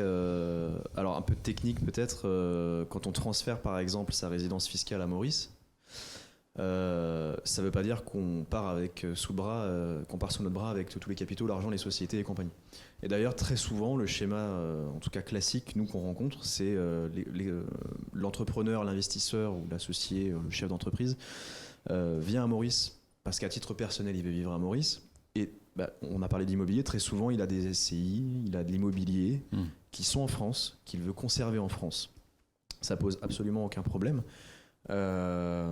Sur les principes de taxation, ils sont bien établis, bien connus entre la France et Maurice. De manière très générale, l'immobilier reste taxable en France lorsqu'il est localisé en France, ce qui est tout à fait normal. Lui, en tant que personne individuelle, se retrouve à Maurice. Il est possible qu'il soit fiscalisé à Maurice pour certaines choses, notamment s'il va travailler depuis Maurice. Il est possible également qu'il soit fiscalisé en France, mais en aucun cas il devrait être fiscalisé dans les deux pays pour les mêmes choses. Grâce à cette fameuse convention franco-mauricienne qui nous permet de mettre de l'ordre là-dedans. Il y a 2 risques particuliers que j'aimerais évoquer, mais qu'on peut très facilement écarter. Ok. Le premier, c'est sur le fait même de transférer sa résidence fiscale personnelle à Maurice. Il y a beaucoup de gens qui viennent nous voir très régulièrement et qui nous disent « Je vis plus de 6 mois à Maurice, je suis résident fiscal mauricien ». Eh bien non, c'est pas aussi simple que ça. Il y a plusieurs critères. Effectivement. Il y a même 2 listes de critères qui doivent se lire, 3 listes de critères qui doivent se lire ensemble. Il y a les critères fixés par la loi française, franco-française, le Code général des impôts, qui définit qui est résident fiscal en France et qui est résident fiscal en France. Il y a les critères fixés par la loi mauricienne, qui définit qui est résident fiscal à Maurice. Et ensuite, il y a les critères fixés par la convention fiscale, justement, internationale, qui interviennent, ces critères, lorsque justement les 2 pays considèrent que le même individu est résident chez eux, ce qui arrive très régulièrement. Donc il faut croiser ensemble tous ces critères. Dans les grandes lignes, oui, vivre plus de 6 mois en dehors de la France, par exemple à Maurice, ça peut vous orienter vers un transfert de résidence fiscale à Maurice, mais il y a une certaine logique aussi. Et le cas typique que l'on a, c'est justement celui où l'entrepreneur vient vivre la majorité de l'année à Maurice, mais a encore la majorité de ses intérêts économiques en France, ses SCI ou ses entreprises. Et dans ce cas-là, si l'entrepreneur a encore un foyer d'habitation en France, il est résident fiscal français. Et ça, c'est très important de le dire. L'île Maurice, de par la convention fiscale, va considérer qu'il est résident fiscal français. La France le fera également. Et donc, les choses ne sont pas aussi simples. Il y a une certaine logique à avoir. C'est-à-dire que quand on veut transférer sa résidence fiscale aussi dans un autre pays comme Maurice, il faut venir vivre pleinement à l'île Maurice. Donc, on n'a plus de foyer d'habitation en France. Ça implique c'est un changement de vie des fois pour certains clients qu'on a. Il y a une certaine philosophie à avoir de se dire « Ah, ma résidence principale dans laquelle j'habite depuis 30 ans, je ne vais pas pouvoir la conserver. Ça ne va plus être mon foyer d'habitation. Je dois la vendre ou je dois la mettre à louer. Mais je pars véritablement habiter à Maurice. » C'est-à-dire que ce n'est pas aussi simple que ça. Et heureusement que ça l'est. En venant vivre à Maurice, en venant établir sa résidence fiscale ici, ça veut dire aussi qu'on vient vivre pleinement ici. Donc ça, c'est un premier risque. Il y a beaucoup de fantasmes et de questions par rapport à ça, parce qu'on a des personnes sur Internet qui disent oui, je vais créer une société à l'île Maurice, et puis après, en fait, comme je serai la plupart du temps hors de France, mais je vais voyager un peu à droite, à gauche, vous savez, il y a la fameuse théorie des 5 drapeaux d'optimisation fiscale un petit peu dépassée, désuète, on va dire. Où certaines personnes pensent simplement, je crée ma boîte à Maurice, je suis digital nomade, je voyage partout, j'ai aucune attache. Oui, non. On a toujours une attache quelque part. Exactement. Toujours. Et à défaut, ce sera toujours la France pour un Français. Bien entendu. Pas folle la guêpe. D'ailleurs, le dernier critère fixé par la Convention internationale franco-mauricienne, à défaut de réussir à identifier proprement un état de résidence, c'est la nationalité. Oui, bien sûr. C'est-à-dire que si on n'arrive pas à vous rattacher quelque part, le dernier critère par défaut, c'est la nationalité française. Oui. Vous êtes français, donc vous êtes résident fiscal français.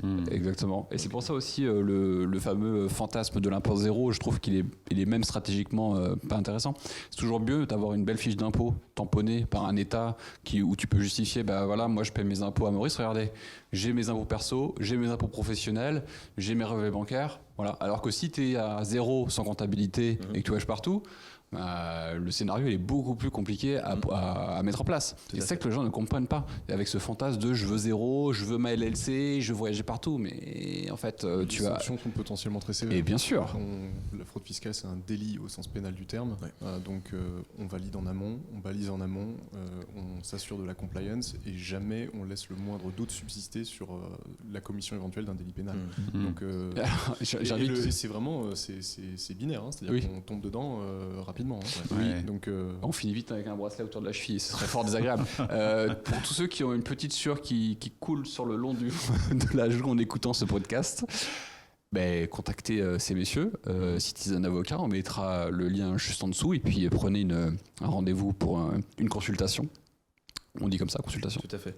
Un rendez-vous, une consultation. Une consultation, et puis ces messieurs s'occuperont de vous et vous remettront dans le droit chemin s'il faut. Merci beaucoup. Il ne faut surtout pas paniquer. Oui. Non, il faut surtout pas paniquer. C'est comme l'ascenseur avec le cabot, c'est sûr. Je dis souvent keep calm and call your lawyer. C'est ça. La phrase qu'on a remis à notre sauce. Mais non, il faut être conscient. Voilà, il y a des choses à faire, il faut bien les faire. Il n'est jamais trop tard pour bien faire. Pour rattraper les petites brebis égarées. Tout à fait. Il y a d'autres risques qu'on peut évoquer au niveau de la sécurisation, l'exit tax, ce genre de choses. Oui. Je ne sais pas si vous voulez en... Oui, oui, moi je l'ai payé. Je l'ai payé à l'époque. C'était pas nécessaire? Oui, je l'ai pas payé très cher. Ouais. J'étais encore un petit entrepreneur français. Est-ce que tu as un sursis? Il y a un sursis, effectivement. Ouais. Maurice fait partie de ces États considérés comme... comment je peux dire ça? Ils sont sur la liste des États qui permettent le sursis de plein droit, effectivement. J'ai été mal conseillé, donc. En 2017, je l'ai payé. Non, mais je veux pas... Alors, en 2017, j'ai un petit doute. Est-ce que Maurice l'était à l'époque? Je crois. C'est assez récent qu'elle est passée. Ah oui, je pense qu'en 2017, elle était peut-être déjà en sursis de plein droit. Ok. Parce qu'il y a certains États, c'est le cas de la Suisse, par exemple. Lorsqu'on part en Suisse, il est nécessaire de constituer une garantie auprès du Trésor public à hauteur du sursis. Ok. Ce qui n'est pas le cas de Maurice. On n'a pas besoin de constituer cette garantie. Alors ça passe par des déclarations un peu techniques, très spécifiques, qu'il faut réaliser. Mais on peut bénéficier de ce sursis de plein droit, puisque Maurice n'étant pas justement un paradis fiscal, une juridiction entre guillemets propre, c'est pas parce qu'on part à Maurice qu'on fait de l'évasion fiscale justement, donc on peut y partir et bénéficier naturellement de ce sursis. Très intéressant. Il y a même des mécanismes assez surprenant entre la France et l'île Maurice, et il y a une vraie souplesse qui est volontairement admise et choisie par la France, notamment sur le taux d'impôt sur dividende, par exemple, Ouais. le crédit d'impôt fictif, ce genre de choses. Alors c'est un mot qui fait très peur. On va l'expliquer tout de suite. Ce terme est effrayant. Mais... Théo, rassurez-nous. Alors, le crédit d'impôt fictif, c'est un terme qui est très effrayant. Je vous rassure tout de suite, c'est absolument pas quelque chose d'illégal. C'est la France qui l'a volontairement consenti dans de nombreuses conventions fiscales avec des pays en voie de développement. Le crédit d'impôt fictif, qu'est-ce que c'est ? C'est lorsqu'un résident fiscal français perçoit des dividendes d'une compagnie mauricienne, d'accord, il bénéficie, donc ce contribuable français, d'un crédit d'impôt fictif. Pourquoi ? Alors, crédit d'impôt, pourquoi ? Et je vais expliquer après le terme fictif. Crédit d'impôt, c'est parce que la Convention prévoit que ce résident fiscal français va bénéficier d'un crédit d'impôt de 25% forfaitaire sur l'imposition qu'il est censé payer en France pour ses dividendes. Donc, s'il est taxable à 30%, c'est le taux de flat tax actuel, on enlève 25%, il n'est taxable qu'à hauteur de 5% sur ses dividendes en France. Pourquoi fictif ? C'est parce que, en principe, lorsqu'on a un crédit d'impôt, c'est parce qu'on a payé de l'impôt de l'autre côté. Donc supposément du côté mauricien. Oui. Sauf que ce n'est pas le cas. Puisqu'à Maurice, les dividendes sont exemptés d'impôt, ils sont à 0% lorsqu'ils émanent d'une compagnie mauricienne. Et ça, c'est tout à fait accepté et légal. C'est-à-dire que la France, pour permettre le développement justement de certains pays comme l'île Maurice, a consenti ce très grand avantage.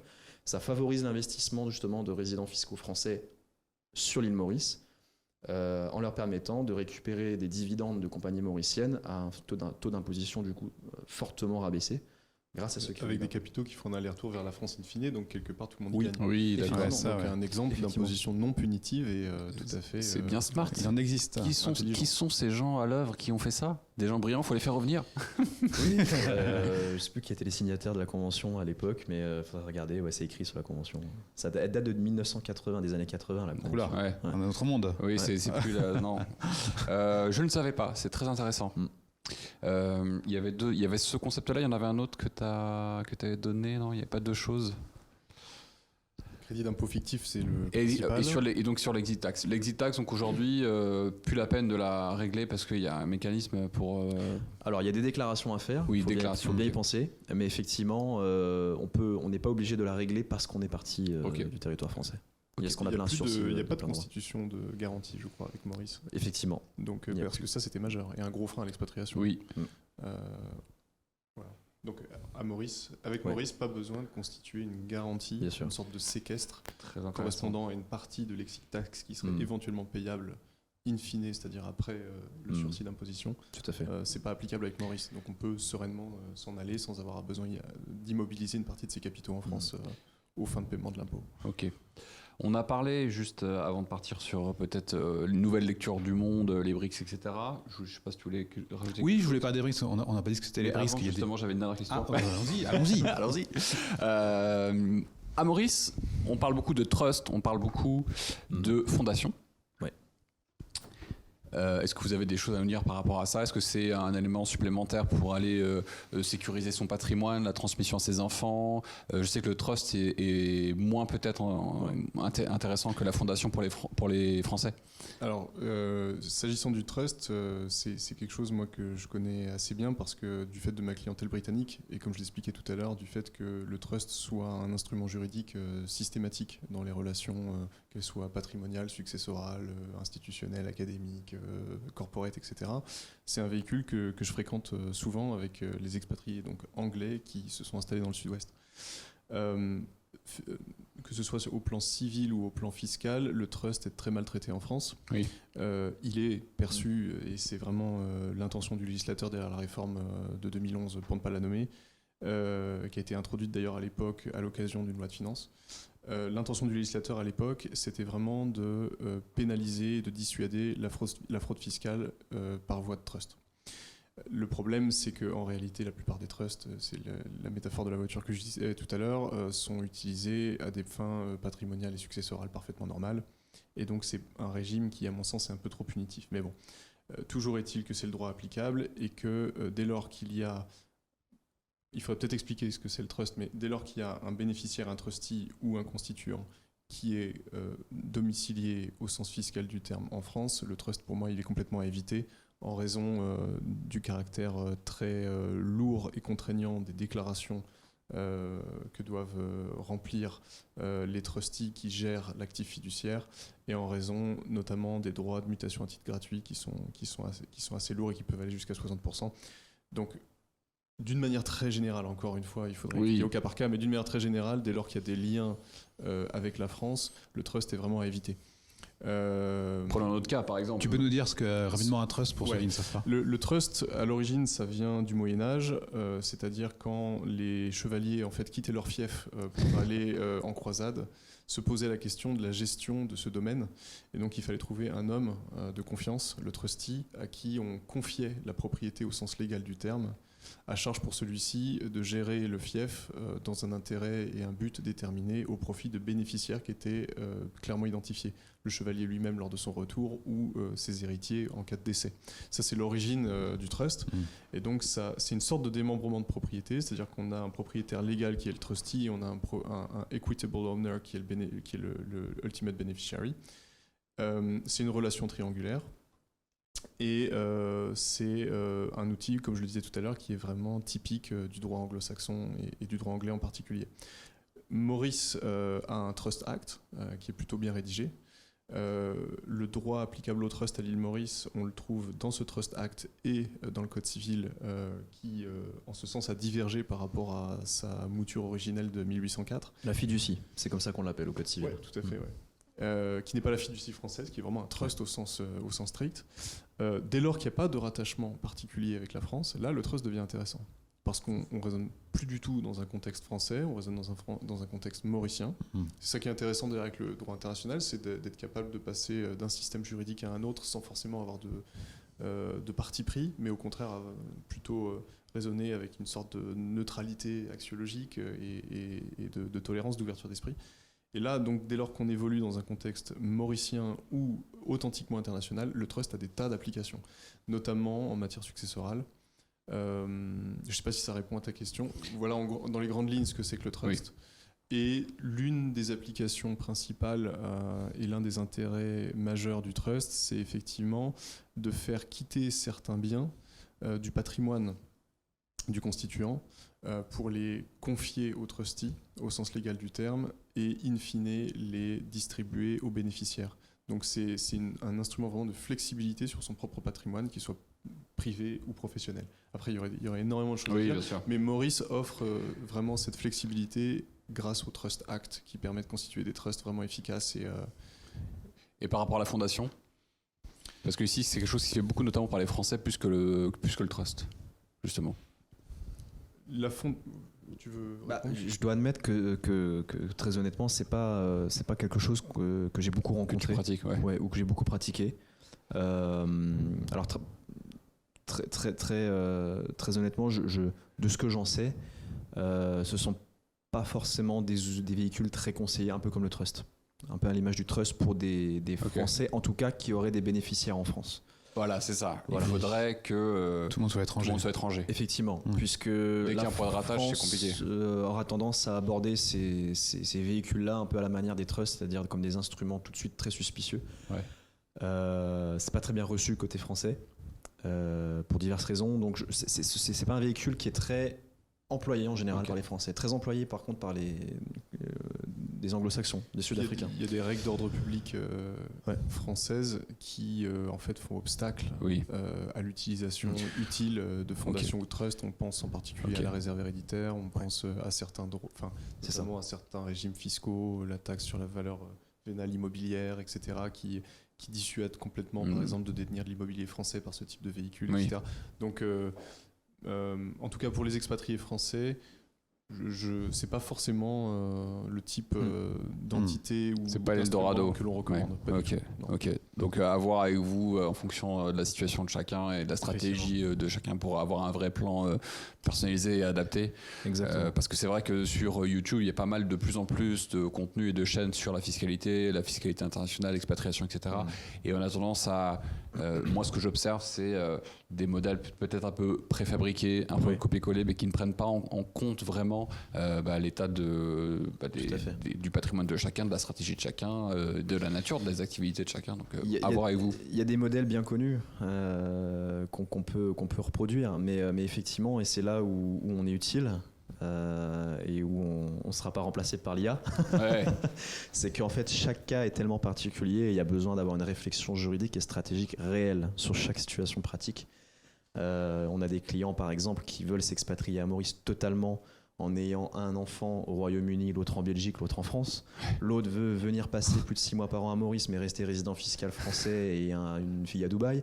Enfin voilà, les cas sont tellement différents les uns des autres, il n'y a absolument pas de solution magique. On a des schémas qu'on connaît, qu'on peut utiliser, qu'on peut mettre à disposition, mais il y a véritablement un travail de vérification d'une part, est-ce que ça colle ou pas à chaque situation, de réflexion stratégique sur le projet, qu'est-ce que c'est réellement. C'est de vous amuser à fond, de profiter de la vie, c'est de transmettre quelque chose à vos héritiers, c'est quel est votre projet réel, qu'est-ce qui vous anime. Une fois qu'on a capté ça, on peut mettre en place ce qu'il faut mettre derrière, parce que c'est un peu comme la holding en France. La holding en France, c'est quelque chose qui est très connu, ça fait des années qu'on pratique ce montage. Elle convient pas forcément à tout le monde, la holding. Alors dans 90% des cas oui, mais dans 10% des cas non. Voilà, ce sont des choses, il faut véritablement prendre en compte les besoins réels de la personne. Et puis c'est pour ça qu'on fait des consultations. Oui, pour éviter le petit bracelet à la cheville. Voilà.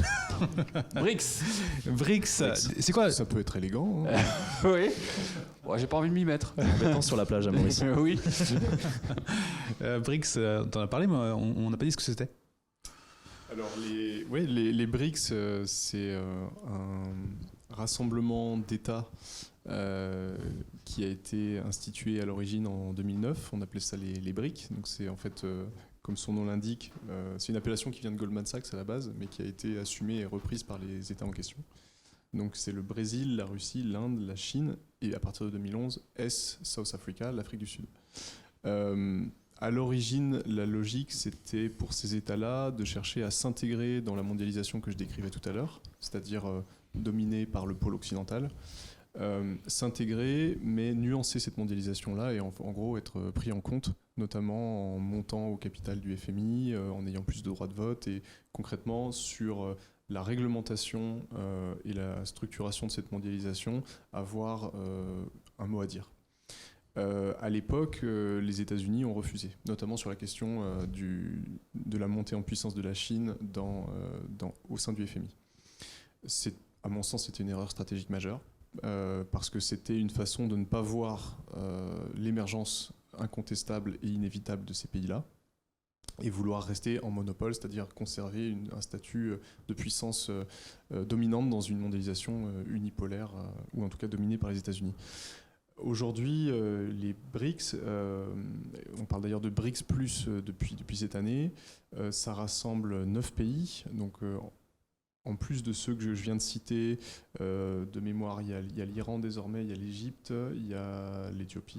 Les Émirats Arabes Unis. Les Émirats Arabes Unis, naturellement. Justement, c'est là je vais poser cette question. Turquie aussi, je crois, maintenant. La Turquie vient de faire acte de candidature avec la Thaïlande.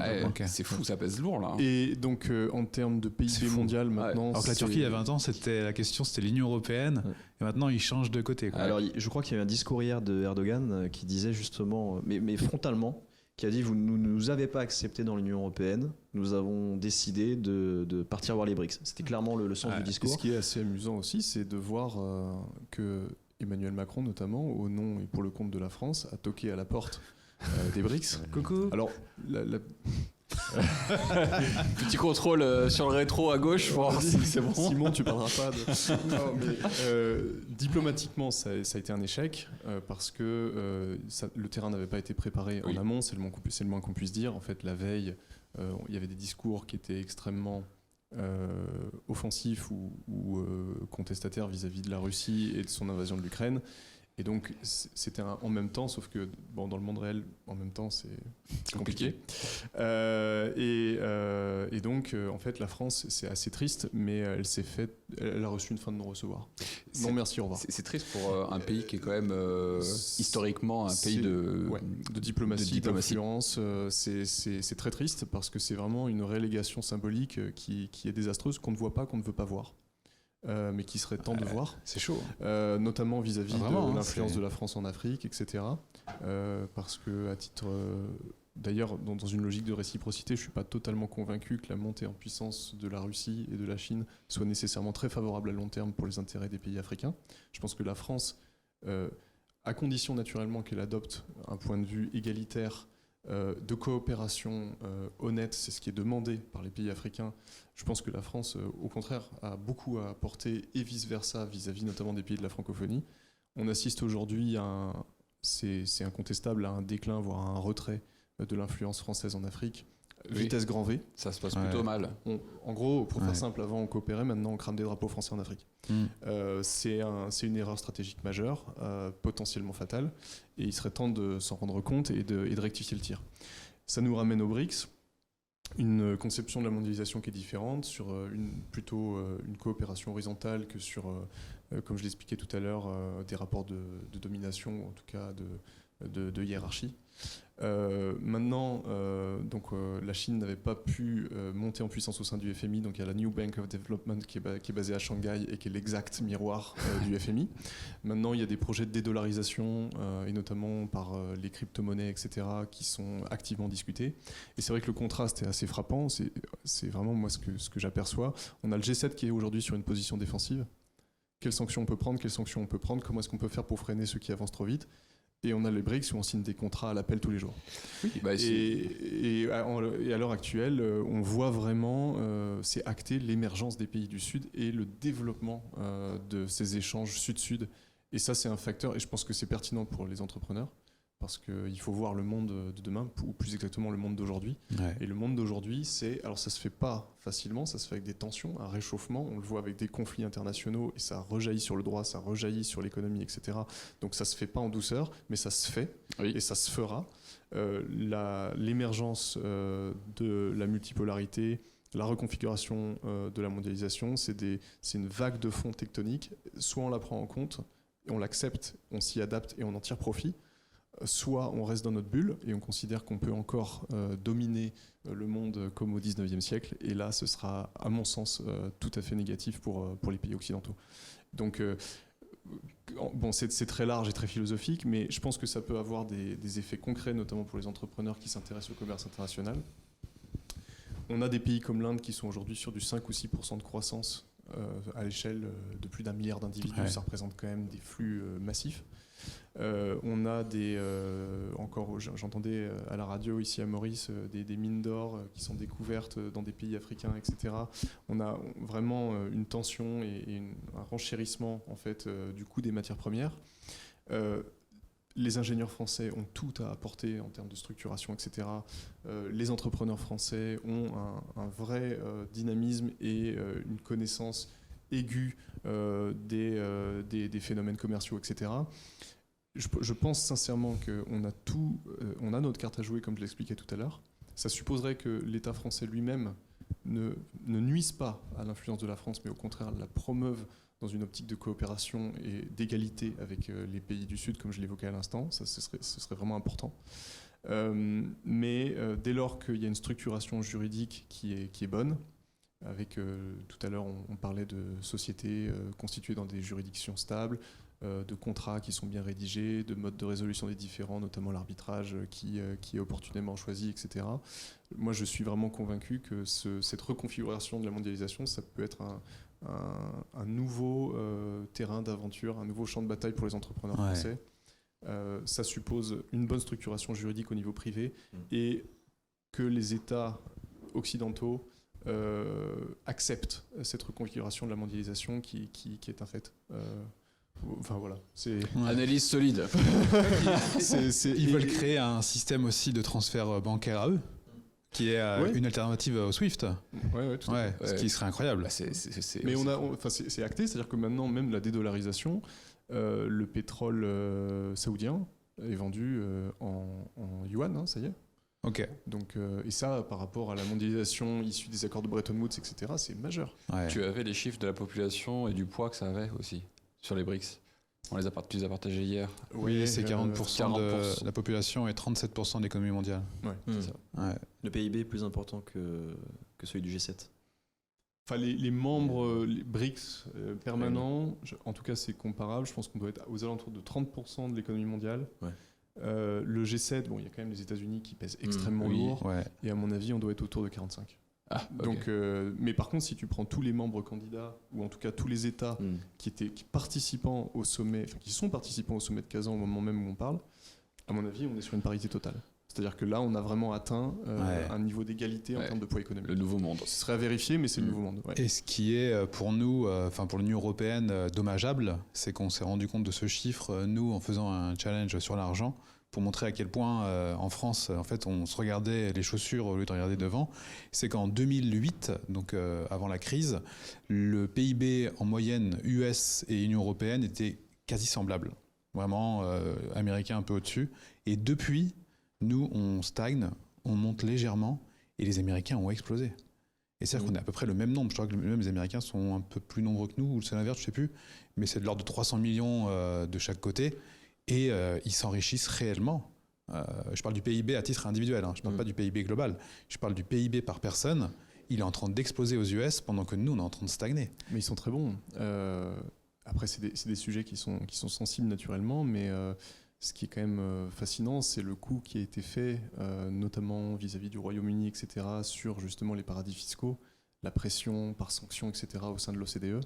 Pendant que parallèlement, au Delaware, on assouplissait, on rendait plus opaque. La base. Et donc, transfert. Stratégie. C'est joliment joué, c'est pas très gentil pour nous, mais... Mais les Américains, ils s'en foutent, ils font ce qu'ils veulent. Business is business. Ils se trouvent un vassal. Là encore, ce serait bien qu'on perde un petit peu de naïveté à ce niveau-là. Oui. Parce que, et là c'est très sensible, mais il y a le sujet de Nord Stream 2, etc. Ils sont parfois nos alliés incontestables, parfois un peu moins. Oui. C'est un petit peu Et puis on sait bien le faire tout seul aussi, se mettre des bâtons dans les roues. Pour moi, ce qui est le plus symbolique, c'est avec le business de l'intelligence artificielle. Tu l'as cité tout à l'heure. Depuis 2022, il y a un boom extraordinaire. En UE, on fait des réglementations qui rendent extrêmement compliqué le fait de créer une société à l'IA, une start-up dans l'IA. Vraiment, c'est complexe. Tandis qu'aux US, on sort les plus gros modèles, on y va à 200%. Les plus grosses levées de fonds historiques de boîtes qui n'ont même pas commencé. Par exemple, il y a je ne sais pas si elle est CTO, qui est sortie d'OpenAI pour créer sa boîte d'IA. Il lève des centaines de millions d'euros en un claquement de doigts et maintenant des milliards. OpenAI, en 2 ans, est passé d'une valorisation de 10 milliards à 125 milliards. Enfin, c'est phénoménal. Et pendant ce temps-là, il y a Thierry Breton en train de s'enorgueillir sur Twitter. Nous avons la première comment ils appellent ça, l'IA Act. IA Act. Nous avons créé le premier IA Act alors que personne n'est là. Donc du coup en fait t'es en train d'enterrer l'UE définitivement sur la compétition qui avance une vitesse folle et t'en es fier.